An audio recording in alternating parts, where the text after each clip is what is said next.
함께 만들어가는 따뜻한 세상, 라디오 서울 1650.com과 함께 더욱 아름답게 만들어가겠습니다. 강혜신의 오늘의 미국.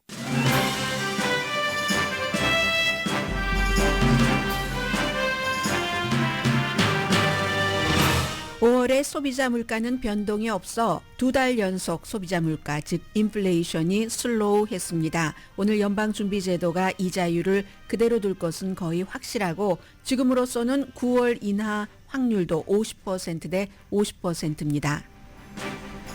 트럼프 전 대통령이 지지한 샘 브라운 전 육군 대령이 네바다주 상원 예비선거에서 공화당 후보로 당선됐습니다. 그 밖에 4군데 주에서 어제 치러진 예비선거에서 트럼프 지지를 받은 후보는 모두 승리했습니다.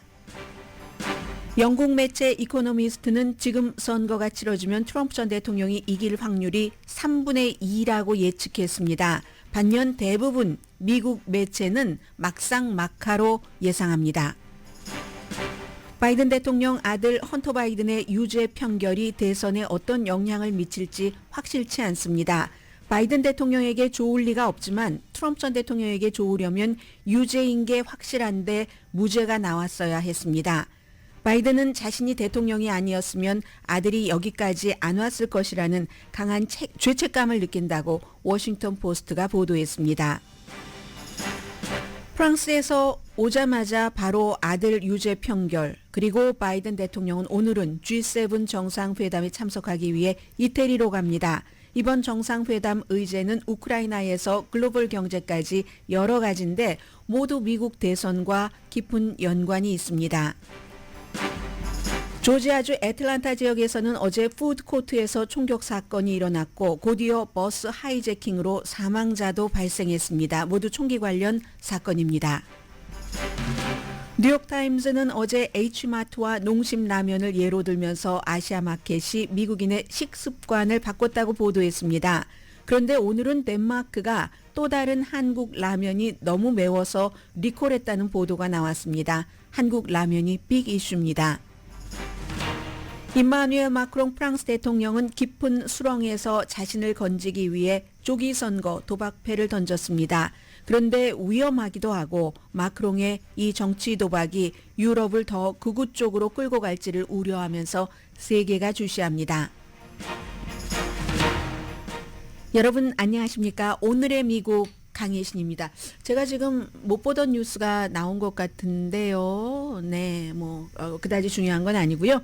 어제 선거 결과부터 말씀을 드리겠습니다. 네바다뿐만이 아니라 미처 다 보도를 해드리지 못했는데 사우스 캐롤라이나, 노스다코타, 메인주에서도 예비 선거가 있었습니다. 근데 여기서 볼 것은 딱 두 가지입니다. 기본적으로 네바다에서 공화당에서 누가 이겼는가? 트럼프 전 대통령이 일요일에 지지한 샘 브라운 전 육군 대령입니다. 공화당 후보로 당선됐는데 사실은 트럼프 전 대통령이 일요일에 그를 지지했지만 그 전에 이미 선두주자이기는 했고요.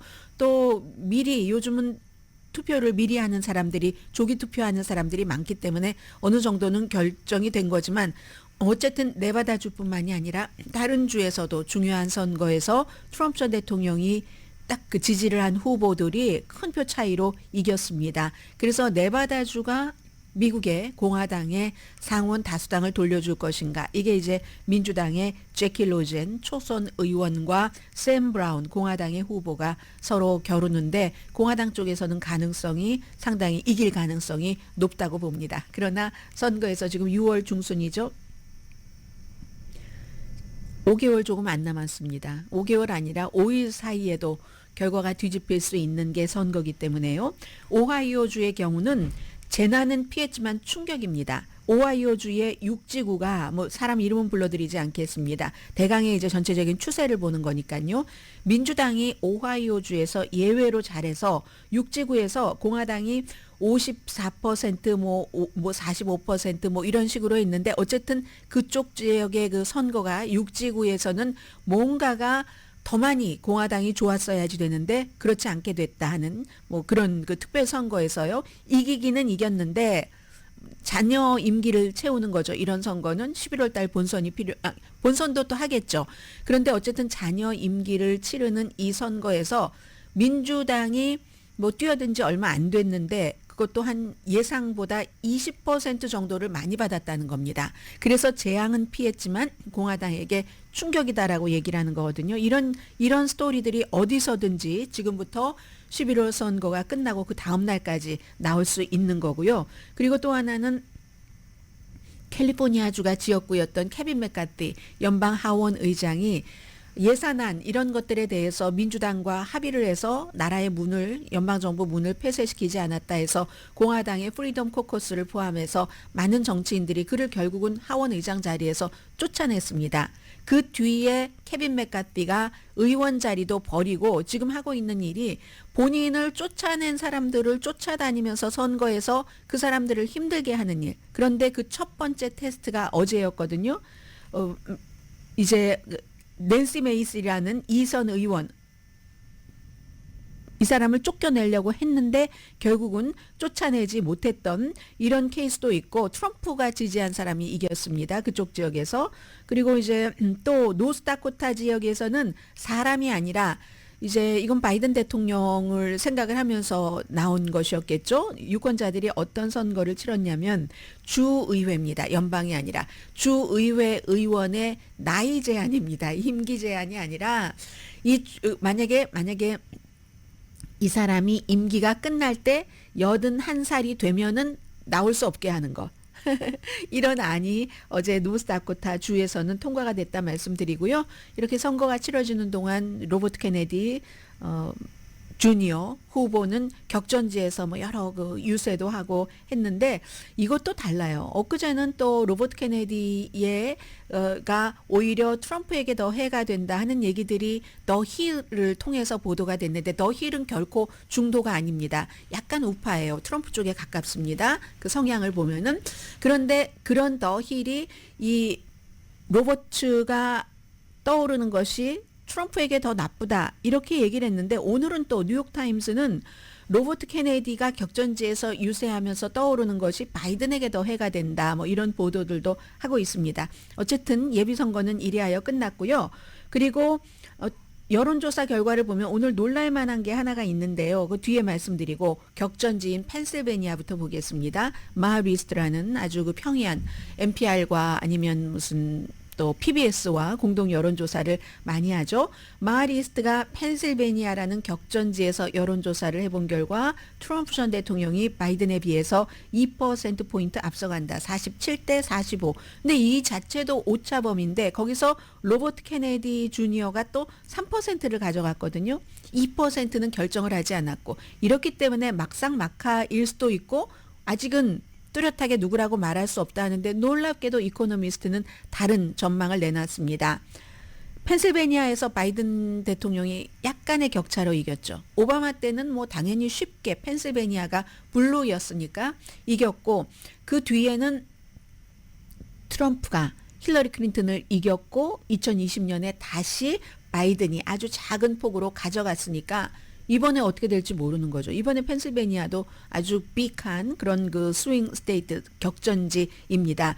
여전히 이 추세를 보면은 흑인 유권자의 지지율이 바이든으로부터 떨어져 나가고 있다. 지금도 뭐 68% 바이든, 트럼프 23%입니다. 그러나 4년 전에 바이든이 받았던 4년이 아니라 2020년도 4년 전 맞네요. 그때는 같은 펜실베니아 지역에서 바이든 대통령이 92% 흑인 지지율 기록했거든요. 근데 지금 68%니까 힘들죠. 45세 미만도 2020년도에는 이게 24포인트 차이로 트럼프에게 이겼는데 지금은 이 정도 안 나옵니다.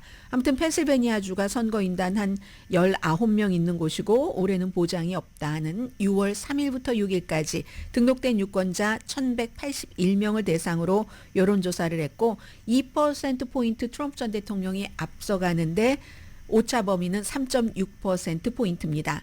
여기서 제가 하나 중요한 것을 말씀드리겠는데, 영국의 이코노미스트는 날마다 그래프를 쭉 그립니다. 선거의 해에. 그런데요, 오늘 그래프 차트를 보니까 트럼프가 대선에서 이길 확률을 이코노미스트는 3분의 2로 봤습니다.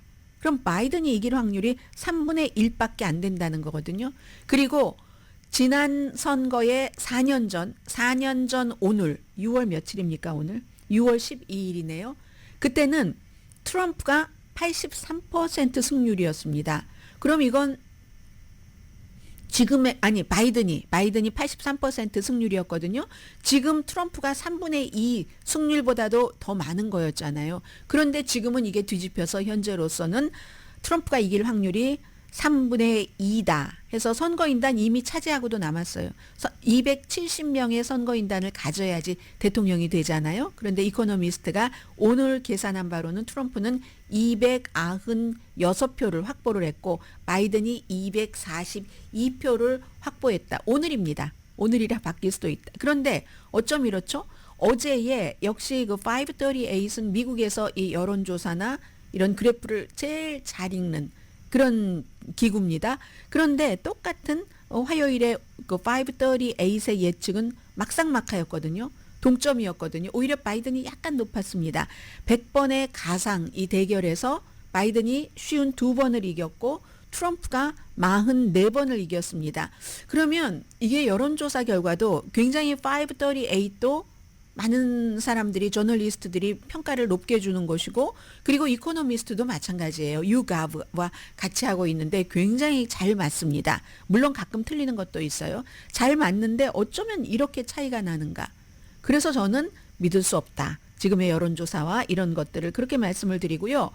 오늘 트럼프 전 대통령이 아주 중요한 미팅이 있습니다. 원래라면은 바이든 대통령도 여기에 갔었어야지 되거든요. 그런데 바이든 대통령이 G7 정상회담에 가서 세계의 문제를 해결하는 것도 그렇고 거기서 선거 유세를 하는 거죠. 세계 무대에 간다는 건 왠지 미국의 지도자 대통령처럼 보이는 그 이미지만으로도 큰 그 효과가 있기 때문에 잠재의식 속에 들어가는 거죠. 해서 못 가는 게 어디냐면 비즈니스 라운드 테이블 뭐 뉴스에서 많이 나오죠. 이 비즈니스 라운드 테이블이라는 게 로비 단체입니다. 간단히 말해서. 그런데 미국에서 제일 든든한 기업, 회사를 넘어서 큰 기업의 CEO들이 속해 있는 거거든요. 뭐 시스코라든가 뭐 애플의 팀 쿡이라든가. 그래서 이제 이런 사람들이 돌아가면서 이제 어떤 중요한 책임 같은 것도 맡고 당연히 무슨 뭐 몰건 체이스 같은 것도 들어가고 하는 비영리 로비스트 협회입니다. 그런데 아니 이 비영리 로비스트 협회가요. 분기별로 회의를 하면서 꼭 대통령 선거에는 후보, 양당 후보들을 같이 초대를 합니다. 같이 초대를 하는데 초대를 해서 텔레비전에서 토론을 하고 타운홀 미팅을 하는 것처럼 본인들이 이 라운드 테이블 미팅에서 아주 중요한 회사의 CEO들이 나와서 후보들에게 질문도 하고 이번에는 그런데 이제 이 사회를 보는 그 트럼프에게 질문할 사람이 굉장히 친트럼프적이긴 하지만 그래서 이 후보들이 다 가죠. 여기 안 가면 큰일 나는 거예요. 기금도 그렇고 여러 가지가. 트럼프 전 대통령은 오늘 갑니다. 워싱턴 DC에서 열리고요. 그런데 이것에 트럼프에게 질문하는 사람이 레리 커들로우입니다. 레리 커들로우가 트럼프 전 대통령 시절에 수석 경제 자문을 했었던 사람이잖아요. 그 이력으로 지금 팍스에서 아주 뭐 진행하는 프로그램을 맡아서 일하고 있습니다. 비즈니스 쇼에서요. 그런데 바이든 대통령이 정상회담에 참석하느라고 G7 못 가잖아요. 그래서 이제 그 잽 지엔츠 그 비서실장이 대신 참가를 합니다. 여기서 이제 많은 걸 물어보겠죠. 뭐 어떻게 대통령이 되면 어떻게 할 것인가, 이 규제를 어떻게 할 것인가 등등. 트럼프는 거기 가고요. 바이든 대통령은 연례 G7 정상회담. G7이 세계에서 가장 영향력이 있는 경제 규모가 큰 그런 집단이잖아요. 그리고 젤렌스키는 며칠 전에 프랑스의 노르만디 상륙작전 80주년에도 상징적으로 초대받았던 것처럼 여기도 초대를 받았습니다. 바이든 대통령 당연히 만나겠죠. 만나면 일주일 사이에 바이든과 젤렌스키가 2번 만나게 되는 거고 이슈가 상상하시는 그대로입니다. 세계 모든 나라의 이슈가 다 포함된 뭐 우크라이나 전쟁, 이스라엘 하마스 전쟁 내지는 휴전, 글로벌 경제, 게다 대고 세계 지도자들이 모이니까 기후변화 같은 것 이런 거 뭐 당연히 얘기가 되겠죠. 그래서 바이든 대통령은 분명히 여기 가서도 우리 미국은 아메리카 퍼스트가 아니다라는 걸 강조를 할 겁니다. 당연히 강조를 하고 이게 이제 몇 가지 좀 봐야지 될 것은 첫 번째는 유럽연합에서 며칠 전에 선거를 치렀더니 극우가 다수가 되진 않았지만 뭐 700 몇 사람 뽑는 데서 상당히 예전에는 완전히 아웃사이더였는데 지금은 주류 쪽으로 막 들어오려고 하는 다수는 아니지만 그 정도까지 왔잖아요. 그랬기 때문에 오죽하면 이마누엘 마크롱 프랑스 대통령이 안 되겠어. 이거 조기 선거를 치러야지 되겠어. 하고 날짜를 잡았잖아요. 올림픽 몇 주일 전에.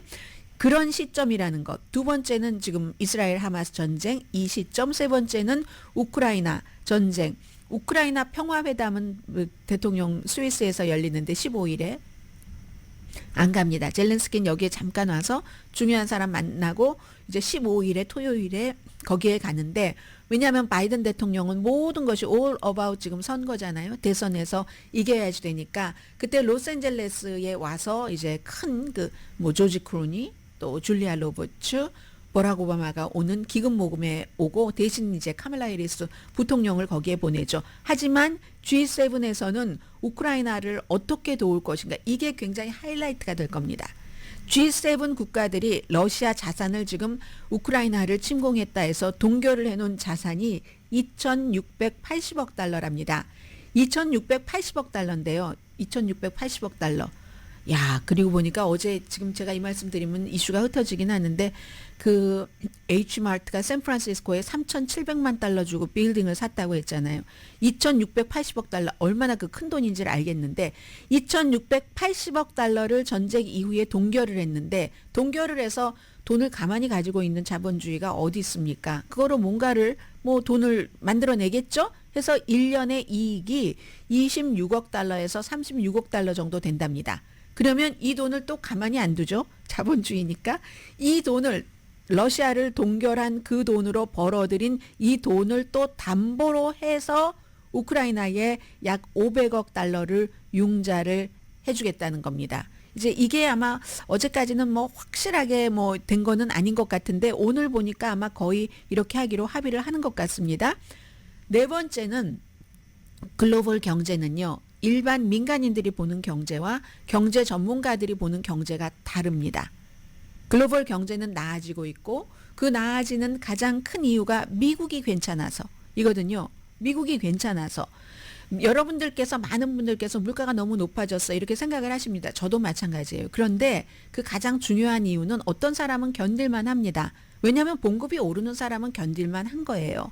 인플레이션에 맞게 봉급이 오른다던가 아니면 본인이 사업을 해서 그것보다 뭐 식료품값 뭐 렌트비 정도야 생각하는 사람이 있는데 문제는 항상 박스 안에 갇혀 있는 사람들입니다.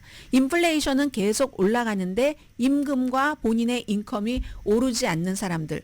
그래서 이게 경제 전문가가 보는 미국의 경제와 일반인들이 보는 특히 코리안 아메리칸들이 보는 소수 인종들이 보는 이 경제가 다른 겁니다. 글로벌 경제도 괜찮고 미국 때문에 그런 뜻 뭐 세계은행이 화요일에 어제도 얘기를 했잖아요. 미국 때문에 글로벌 경제가 강하다. 미국이 강해서 괜찮다 생각했던 것보다 이렇게 얘기를 합니다. 그리고 이제 바이든 대통령이 G7 정상회담에 가기는 갔지만 너무 머리가 복잡합니다. 지금 파리 노르만디 상륙작전에 가서도 아들 이거 어떻게 되는가 배심원 이거 계속 뭐 보고 받고 보고 하라고 하고 오죽하면 와이프가 공식적인 행사가 없는 잠깐의 틈을 타서 다시 미국으로 와서 아들 법정에 나왔다가 또다시 프랑스로 갔겠습니까? 바이든 대통령이 그처럼 여기에 집착하는데 이걸 못마땅해 하시는 분들도 많이 계실 겁니다. 그 이유는 제가 잠시 뒤에 말씀을 드리겠고요. 어쨌든 아들 유죄 그래서 어제 뭐 그 윌밍턴의 집 델라웨어잖아요. 거기 예정에 없이 바이든 대통령이 유죄 판결 나온 뒤에 가서 아들이랑 딱 포옹하는 그 사진이 오늘 제일 많이 나왔던데요. 그런 것도 있고 이민 행정명령 이것도 좀 뉴스 좀 전해드려야지 될 텐데요. 이게 지금 어떻게 돼가고 있는가. 그리고는 2주일 뒤네요. 6월 27일이 되면은 트럼프 전 대통령과 토론을 합니다. CNN 방송에서 하는 첫 번째 토론. 그걸 이제 캠프 데이비드에 돌아와서 준비를 해야 되겠죠. 그리고 이제 미국이 그런 세계 각 나라가 러시아 동결 자산을 통해서 우크라이나에 500억 달러를 융자합니다. 뭐 무상 지원 아니고요. 그렇게 해준다는 것도 있지만 미국도 페이트리엇 미사일 보내기를 한다. 지난번에도 한번 보냈잖아요. 이번에 두 번째네요. 대신에 방어용. 우크라이나를 방어하는 용으로 써라. 우크라이나가 지금 얼마나 어려우면요. 뭐 우크라이나가 소유하고 있는 국영기업이 한 20개 정도 된대요. 그걸 다 판답니다. 민간에게. 왜냐하면은 전쟁 기금으로 쓰기 위해서. 자, 이런 모든 문제들이 다 이 트럼프 전 대통령과 이 바이든 그 현 대통령과 연관된 모습이고 우크라이나 같은 데는 누가 대통령 되기를 원하겠어요. 지금 오늘 아침에 무슨 여론조사 발표 같은 거 보니까 세계에서 바이든이 대통령이 되기를 원하는 그런 국가가 뭐 한 지금 43% 정도 되고 트럼프 전 대통령이 재선, 이번이 재선이죠. 본인은 3선이라고 얘기를 하지만 그렇게 되는 걸 원하는 사람이 한 28% 정도 된다고 하던데 굉장히 아무튼 바이든 대통령에게나 세계에게나 이게 이제 그 중요한 그런 문제다 말씀드립니다.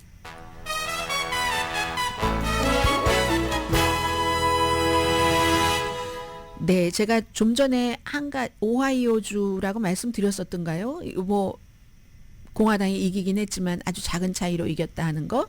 오하이오주의 하원에서도 네, 그 말씀 드렸는지 모르겠어요. 오하이오라고 말씀드렸는지 모르겠어요.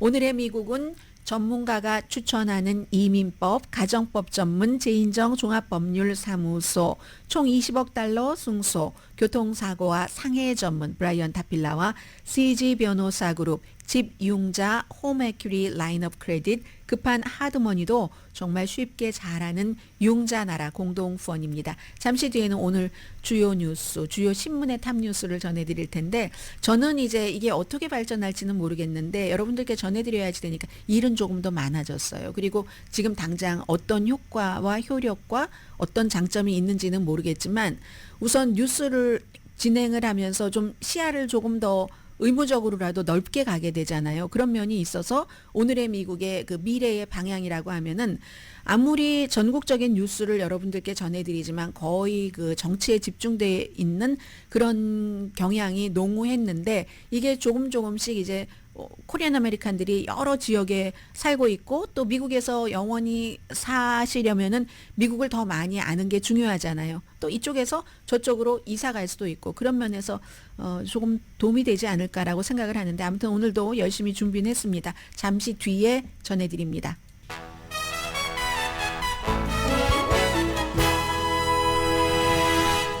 라디오 서울 방송 오늘의 미국 듣고 계십니다. 오늘 주요 신문 1면 여러분들 네 맞습니다. 모두 맞추셨어요. 헌터 바이든의 유죄 판결 그 세 가지 그 총기 살 때 이게 혼돈하시는 분들이 많이 계시는 것 같은데 이 총기 살 때 거짓말을 했다. 하는 게 두 가지 혐의고 하나는 그리고 그 총을 갖고 있었다. 열하루 동안. 거짓말을 했다 하는 거는 뭐냐면요.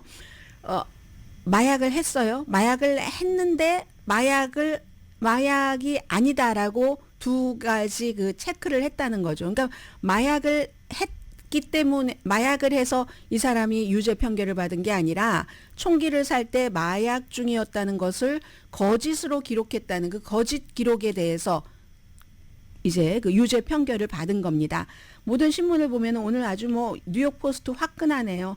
Forced felon.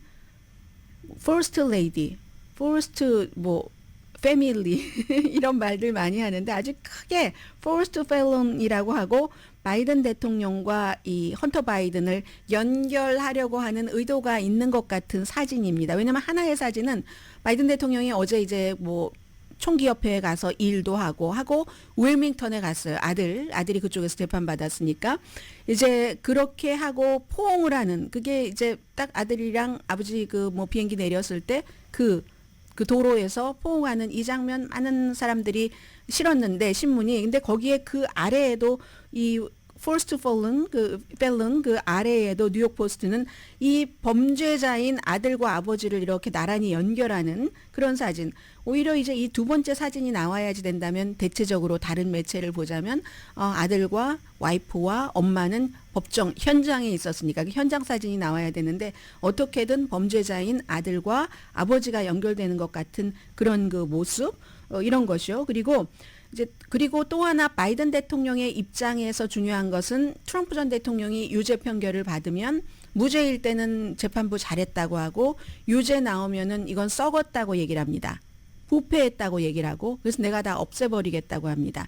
바이든 대통령 아들 이 재판에 대해서 실망은 했지만 판결을 존중한다. 여전히 이 아들 이 케이스에 대해서 사면하지 않는다라고 얘기를 했습니다.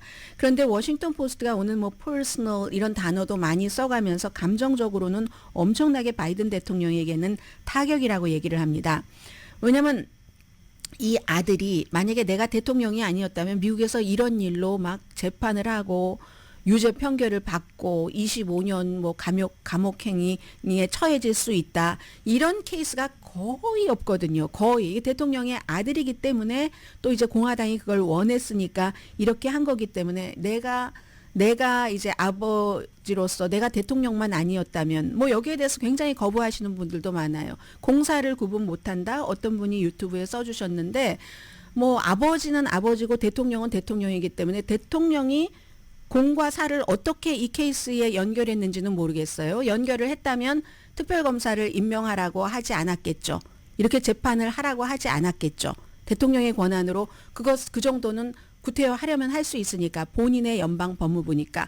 그러나 아버지로서 2살 때 친엄마를 잃은 아들이 뭐 마약 중독이다. 마약 중독 좋은 건 아닙니다. 그런데 마약 중독인 자녀를 두신 분들은 아시겠지만 그래서 더 불쌍하고 더 안타깝고 쟤를 내가 잘못 키워서 그런가.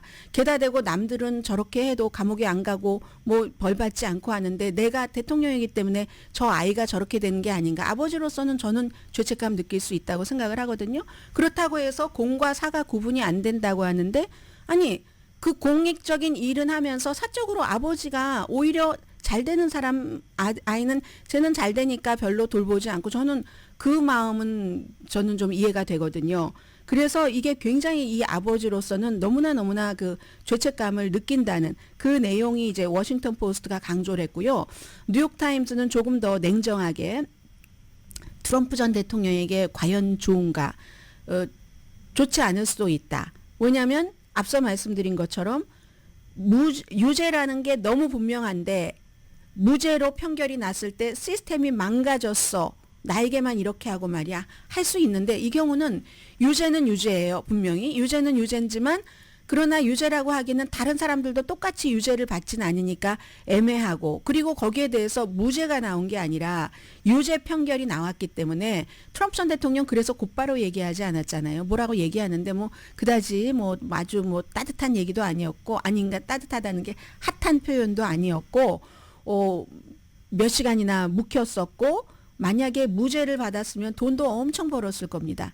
이런 케이스에는 한 수천만 달러가 지난번에도 뭐 7천 몇백만 달러가 이틀 사이에 모였다고 하니까 기부금도 수천만 달러가 모였을지도 몰라요. 그래서 이 트럼프 전 대통령에게는 오히려 무죄가 나온 것이 여러 가지로 계속 공격할 수 있는 빌미를 주는 거죠. 그래서 더 나았을 수 있다. 이건 이제 뉴욕타임즈의 좀 쿨한 그런 분석이고요. 데일리쇼 어제 밤중에 그 데일리쇼는 야 미국에서 마침내 총기법이 이렇게 집행이 제대로 되는구나 말씀드리는 것처럼 이런 일로 무슨 뭐 재판받고 하는 사람이 거의 없기 때문에 그렇다는. 그리고 배심원들이 또 이번 케이스는 인터뷰도 하더군요. 인터뷰하는데 보니까 설령 퍼스트 레이디가 그 법정에 앉아있다 할지라도 우리는 대통령과 퍼스트 레이디를 생각하지 않았다. 생각하지 않고 이 사람이 과연 그 총을 살 때 마약이었어? 아니었어? 이걸 여러 가지 증거만 가지고 우리는 이 판결을 내렸다. 이런 얘기를 했습니다. 그리고 이게 끝이 아니잖아요. 게다가 대고 이것도 마찬가지겠죠. 바이든 대통령이 죄책감을 느낀다는 것은 이 아들이 이제 4년 동안 어찌됐든 4년 동안 세금을 140만 달러를 안 냈는데 고의로 안 내고 세금은 고의로 안 내면서 뭐 호텔에 가서 지내고 뭐 마약도 사고 이랬다는 거잖아요. 그리고 나중에 갚기는 했어요. 거기에 대해서도 9월 달에 재판을 하는데 유죄 판결이 나오면은 최대 17년 징역형에 처해질 수 있습니다. 그러면 아버지로서는 어렸을 때 본인이 지켜주지 못해서 엄마하고 여동생 교통사고로 숨지고 그 뒤에 이제 뭐 아버지가 뒷바라지를 조금 하다가 질 바이든 여사와 결혼을 해서 질 바이든 여사가 아이들을 키우기는 했는데 만약에 내가 대통령이 아니었다면 우리 아들이 이 두 가지 케이스로 재판받았을 확률이 거의 없죠. 99.99% 없고 그러면 지금 54살이나 돼서 게다 대고 마약 중독자니까 마약 중독자인데 새로 2019년도에 결혼을 해서 이제야말로 좀 살아보겠다고 하는 것들이 그러다가 또 돌아가고 할 수도 있을지 모르지만 그런 것들이 노력이 보이는데 내가 말이야 아들에게 25년 플러스 17년 하면 35년 42년 징역형 최대 42년 징역형을 받을 수 있는 게 나 때문에 나왔구나라고 생각하면 저는 아버지는 죄책감을 느낄 수 있다고 생각을 합니다. 그리고 또 하나는 이게 공화당에게 그다지 너무너무 좋다 이 케이스가 할 수 없는 이유는 공화당은 총기 소지에 대해서 엄청나게 주장을 하는 당입니다. 트럼프 전 대통령을 포함해서. 그런데 그럼 마지막에는 이런 얘기가 나올 수 있는 거죠. 그럼 물론 그 서류 쓰는 것에 그래서 서류 쓰는 것에 디스어니스티 해서 이제 20년형을 받은 거예요. 총기 11일 동안 갖고 있었던 것 같고 5년형을 받게 될 수 있는 거고. 그런데 그러면 공화당이 생각할 땐 미국의 마약 중독자들이 얼마나 많겠습니까? 그 마약 중독자 가운데서 내가 너무너무 부자이기 때문에 나는 나를 보호해야지 돼. 침대 옆에 총을 놔야지 돼. 하고 총을 산 사람들이 얼마나 많겠어요. 그러면은 이게 이제 그 데일리 쇼에서 얘기한 것처럼 이제야말로 총기법이 제대로 집행이 되네. 이런 비아냥거림도 있지만 마약 중독에 걸렸다가 또 빠져나오고 걸렸다 빠져나오고 이런 사람들은 자신의 생명도 보호할 수 없나?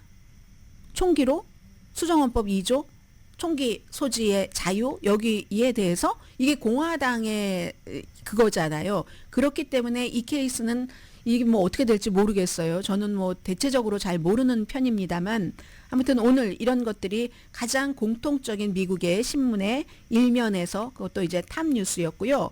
그리고는 이제 총기와 연관된 거니까 애틀란타 그 컨스티튜션 그 저널을 좀 전해드리겠습니다. 저널 컨스티튜션을 좀 전해드리겠습니다. 일면 맨 위에 역시 여기도 이제 헌터 바이든 나왔지만 어제 두 가지 케이스예요. 하나는 연합뉴스에 그 번역이 됐던 것 같은데요. 그 뒤에 거는 제가 모르겠어요. 어제 이제 애틀란타 한국 분들도 많이 살고 계시는 곳이잖아요. 여러분들 알고 계세요?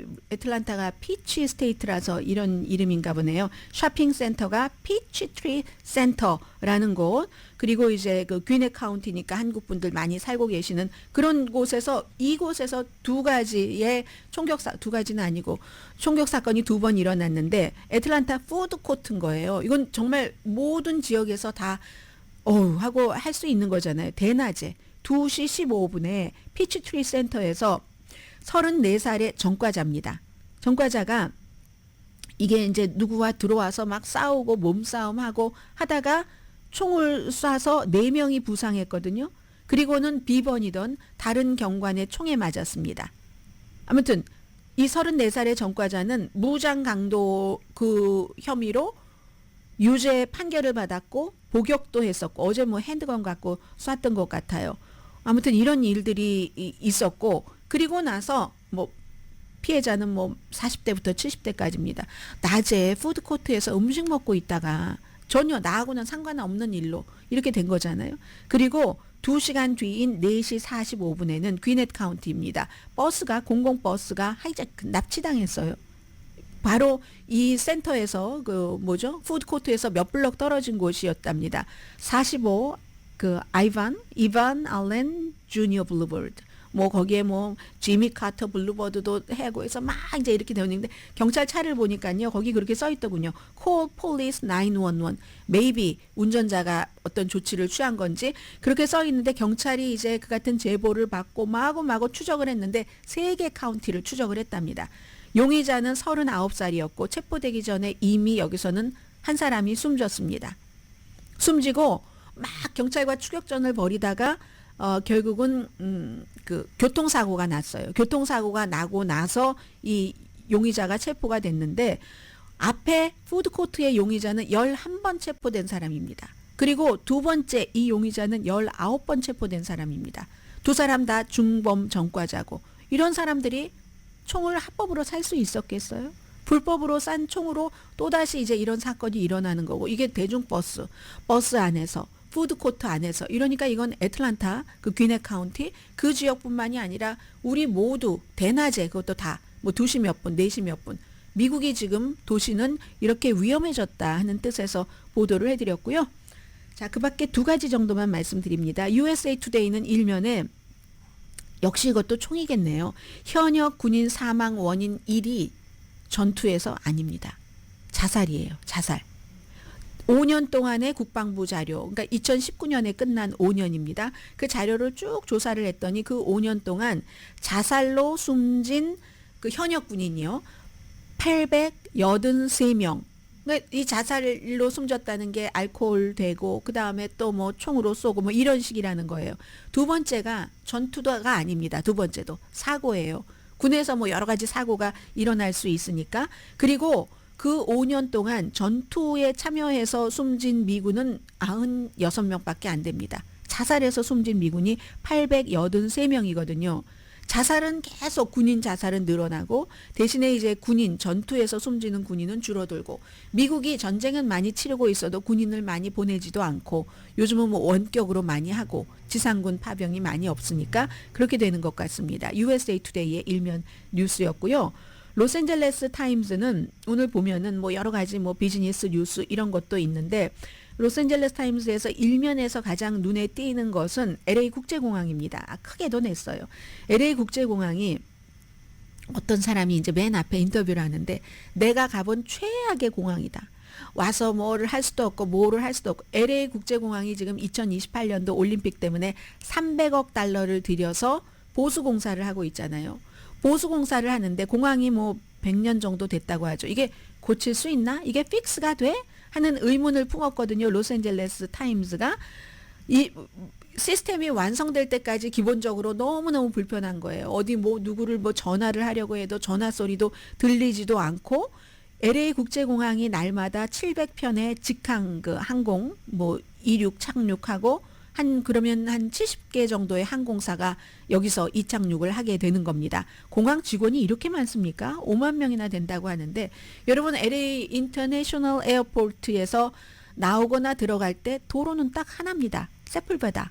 그리고 그 세플베다를 타고 나오면은 그 다음에 연결되는 프리웨이가 뭡니까? 그 복잡한 너무 힘든 405잖아요.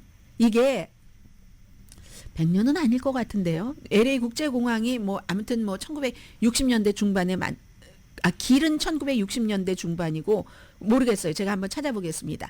아무튼 이 길이 공항에 나오는 이 길이 1966년도에 만들어졌는데 그때는 합리적이었을지 모르죠. 공항이 이렇게 확장되지 않았으니까. 근데 2024년도에는 문제가 돼서 이번에 이제 확장 공사하는 게 도로를 뭐 2층으로 추가하고 한다는 거잖아요. 근데 그것이 끝나기 전까지는 너무 LA 국제공항 복잡하고 힘들다. 근데 제대로 픽스가 되기는 돼? 하는 게 로스앤젤레스 타임즈의 일면 뉴스였습니다. 잠시 뒤에 인플레이션 그리고 라면 얘기 좀 말씀드려야지 되겠는데요.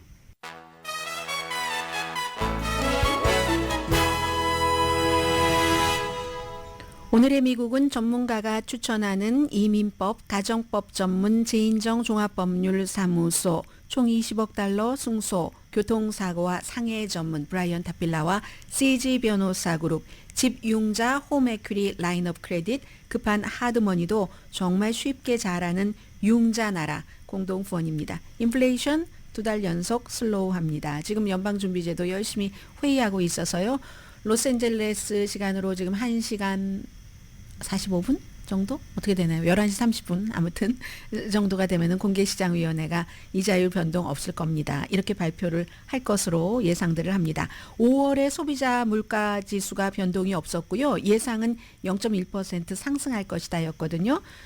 그리고 아주 그 변동이 심한 가솔린과 식료품 값을 뺀 그 코어 인플레이션은 0.2% 올랐습니다. 그리고 4월 달에는 한 달 전에는 지금 5월 달에는 소비자 물가 지수가 변동이 없었는데 4월 달에는 3월에 비해서 0.3% 올랐었거든요. 그리고 5월 달 기준으로 1년 전보다 인플레이션은 3.3%, 예상은 3.4%였습니다. 이것도 4월보다 조금 낮아진 거예요. 0.1%. 그럼 왜 이렇게 낮아졌는가? 가솔린 값이 요즘 낮잖아요. 그래서 그렇고 또 가솔린 값이 뭐 많이 낮아진 것 같고 그로서리 스토어는 4월 달에는 변화가 없었는데 5월 달에는 오히려 0.1% 올랐답니다. 외식 값은 0.4% 올랐고요. 이 그로서리가 조금 올랐네요. 그리고 더 중요한 것은 이제 쉘터 사람들 뭐 렌트가 됐건 모기지가 됐던 이게 계속 올라서 4개월 연속 올랐습니다. 5월 달에도 4월 달에 비해서 0.4%가 올랐고 1년 전에 비해서는 5.4%가 증가했습니다. 내려간 것 말씀드릴게요. 항공요금, 새 자동차, 의류, 컴퓨터는 내려갔다고 합니다. 그런데 이제 얼마 전에 며칠 전 지난주인가요? 발표된 게 5월 달에 일자리가 27만 2천 개가 추가가 됐잖아요. 예상보다 많았어요. 그리고 실업률이 3.9%에서 4%로 올라갔다고는 하지만 아직은 고용시장이 조금 단단한 겁니다. 그래서 연방준비제도는 계속 이제 타임 압박을 받고 있는 거예요. 아니 이자율 언제 내려주실 거예요? 언제 내려주실 거예요? 그러나 오늘은 5.25에서 5% 그대로 유지할 것으로 보이고 조금 더 편안해져야지 되겠죠. 근데 누가 이런 얘기 저런 얘기 많이 하지만 저는 9월 달에도 이자율을 내릴 수 있는 가능성에 대한 정답이 있다고 봅니다. 정답이 없는 게 대부분이에요. 근데 정답이 있습니다. 지금으로서. 50대 50이라고 밖에 말씀드릴 수 없는 거예요. 지금부터 9월 달까지 당연히 이제 이달이나 7월 달에 공개시장위원회에서는 변동이 없을 것 같고 여러 가지를 보면은 그럼 9월 달에도 이자율 변동이 있으려면은 데이터가 나와야 되잖아요. 그 사이에 데이터와 경제 상황을 보고 결정을 하는 거지. 지금 몇 %입니다. 이럴 거예요 라고 자신 있게 말을 한다는 게 굉장히 무의미하게 느껴집니다.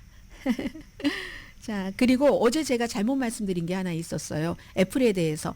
애플이 이제 인공지능을 다른 회사에 비해서 인공지능에 늦게 다가갔는데 그 애플의 특징이기도 해요. 컨서버티브하게 하다가 또 활용할 때는 활용하는 건 유즈하는 거는 또 막 하잖아요. 이렇게 해서 오픈 AI와 협약을 하고 챗 GPT를 시리에다가 넣어서 시리에게 물어보면 챗 GPT 것까지 한다. 이렇게 하고 나서 첫날은 정말 1.9% 정도 떨어졌고 제가 아침에 애플 주식값을 확인했었을 때도 마이너스 상태였습니다. 그런데 이게 이제 시간이 지나면서 어제 이 애플의 인공지능 같은 거 넣어서 이렇게 하면은 괜찮겠네 하는 투자자들의 긍정적인 심리가 높아지면서 어제 그 오른 채로 마감을 했거든요. 그리고 오늘 역사상 최고 가격이었어요. 그리고 현재도 오늘도 또 오릅니다. 어제도 4% 이상이었던 것 같은데요. 오늘도 4.34% 9달러가 올라서 현재 애플 값이 주식당 216달러 15센트. 이거 제가 정정해서 말씀드리고요.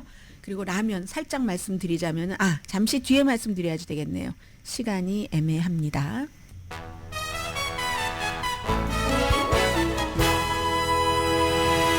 라디오 서울 방송 오늘의 미국 듣고 계십니다. 어제 이제 뉴욕타임스, H마트, 농심마켓, 그 밖에 다른 무슨 베트남 마켓, 인도 마켓 등등을 해서 이런 그로서리 에이시안 그 그로서리 스토어가 미국 사람들의 입맛과 식습관을 바꿨다 하는 내용 보도해 드렸잖아요. 오늘 보니까 덴마크에서 또 다른 한국 라면이 너무 매워서 리콜을 했답니다. 막 독이다 이런 표현까지 썼다는데요. 이래저래 한국 라면이 굉장히 인기인가 봐요. 북한에서부터 대륙을 가리지 않습니다. 얼마나 맛있어요. 이번에는 삼양라면입니다. 저는 오리지널을 좋아해서 삼양라면 오리지널도 좋아하는데요. 라면은 농심도 맛있죠. 그러나 삼양라면 매운맛 3배, 그 불닭 3, 그 사진을 봤는데, 네. 그 핵 불닭 볶음면이네요. 핵 불닭, 그리고 막 불닭이라고 영어로도 써있고, 3배라고 3X 스파이시라고 막 영어로 써있고, 이거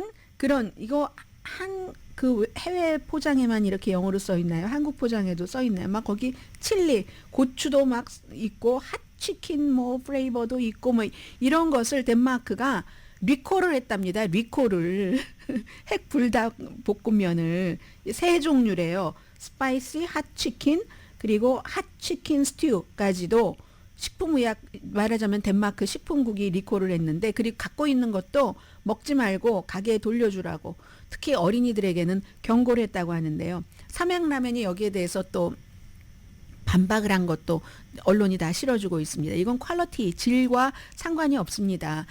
덴마크 사람들이 맵다고 생각하는 것을 이해를 하지만 그런데 이거는 이래서 우리나라가 우리나라의 삼양라면이 세계 각 나라에 수출이 되는데 이 맵다는 이유로 리콜된 것은 처음인데요.